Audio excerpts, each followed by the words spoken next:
Are you a native Tuskegee?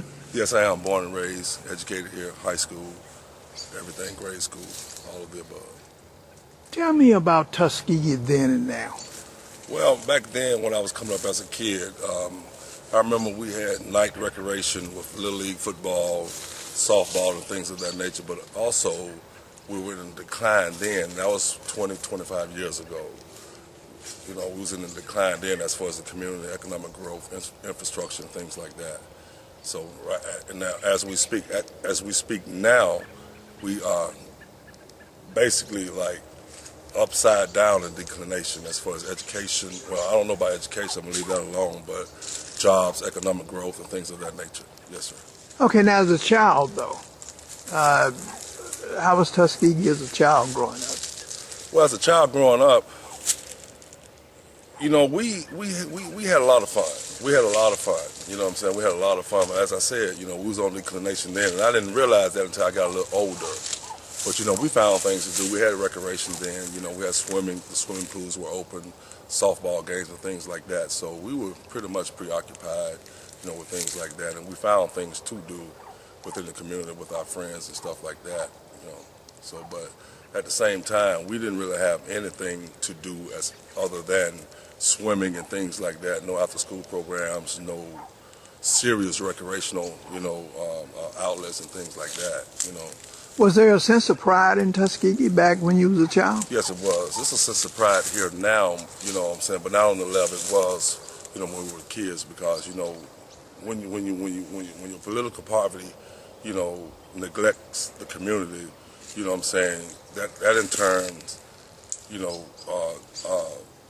degrade or desecrate your pride. You know what I'm saying? You know, when your politicians, your political leaders, you know, don't invest in the community, do not show you that they care about you, you know, your well-being, you know what I'm saying, your economic stability and things like that. So the pride is still here, but it's rapidly declining with your violence. You can see that with your violence, you know, with the little kids, the gunplay. You know, everybody has to sell, you know, a great majority of the young folk will have to sell drugs, you know what I'm saying, just to make ends meet. And I know I'm not condoning it, but all I'm saying is it's a reality, because you even though, you know, one might say that you can go to job. I mean, you can go to Auburn and get a job. You can go to Montgomery and get a job. But these jobs are through temp services, and they're $9–10 an hour. And you got to factor in your gas, you know, the price for gas, you know, getting back and forth, you know, and things like that. So, and not only that, you have a lot of Section 8 citizens in the county, and you know, in our reality, you know, it's best for them to stay on Section 8 to get the subsidies, because once they get a job with these lower wages, you know what I'm saying, it's even harder for them to make it. You know, they do a lot better, you know what I'm saying, on subsidies, federal subsidies. You know what I'm saying, even though they want to work, but you know, it'll be kind of futile to work, you know what I'm saying, when you're going to end up having to pay more, you know, out of your pocket just to survive. And then you have tenants that's on Section 8 that's getting subsidies. Let me give you an example. One example. Let's just say your a tenant's rent is $700, and Section 8 is paying $600 of that, or $500 of that. You know what I'm saying? So in terms that they have to pay the $200 balance, right?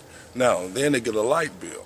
Okay, the light bill is $400–500. So how do they expect for the people to pay the light bill when they're already on subsidies, you know, with help for their rent? So I think that's probably illegal if you think about it, because if they can't pay their rent, how in the world are they going to pay the high utility bills? So yeah, it's a problem.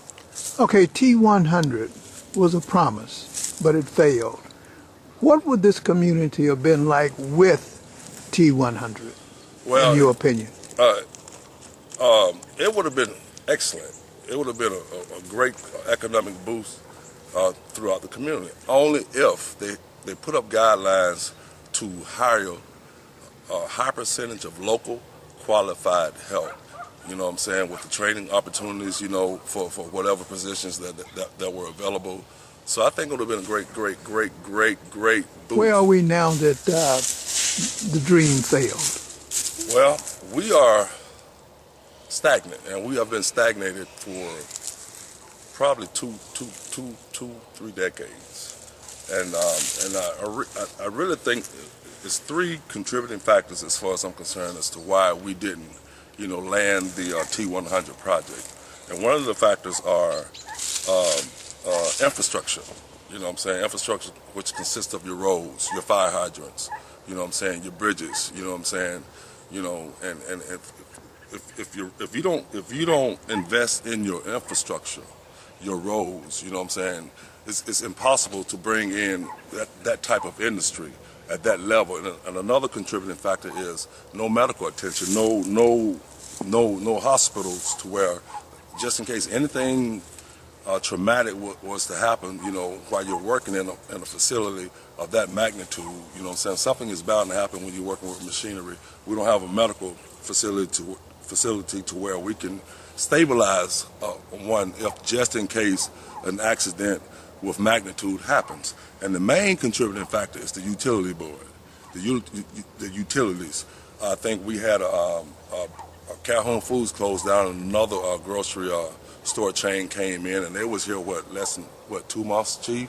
And now I don't know if this is facts, but I'm quite sure it is. I heard the reason they left because the utilities were extremely too high. So I think how they lost it on that main factor, which is the utility board, is because of their prices.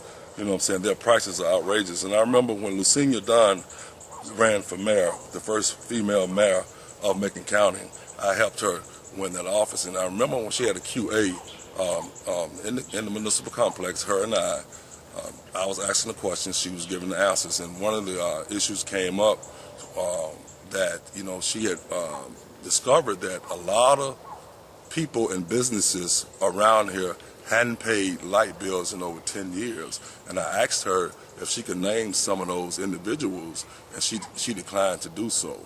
So, and then another thing, the changing of the guards with the city politics as far as new city council members, new mayor and things of that nature, but you never see Mr. Samuel leave his seat. His seat is like it's secured for some reason. I don't understand that. I don't really know who owns the utility board. You know what I'm saying? Who's the main owner?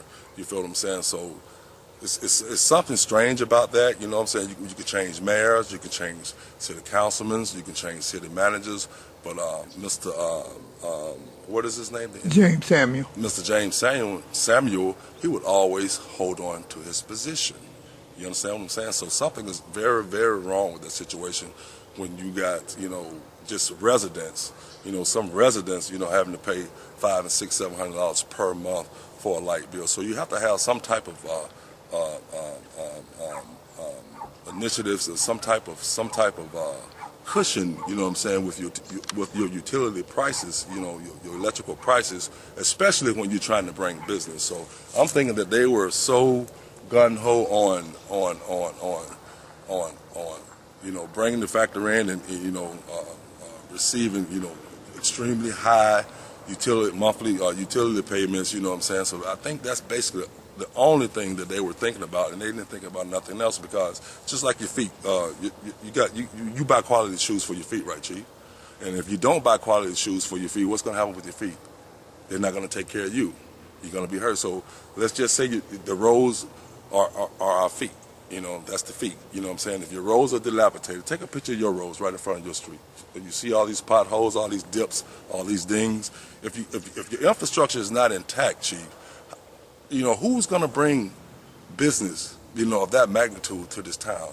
When you're curved, you got tree limbs going all through your power lines. You have potholes. You have seasons of dead leaves, fall leaves, during the fall season, falling within the roads, within the right of way.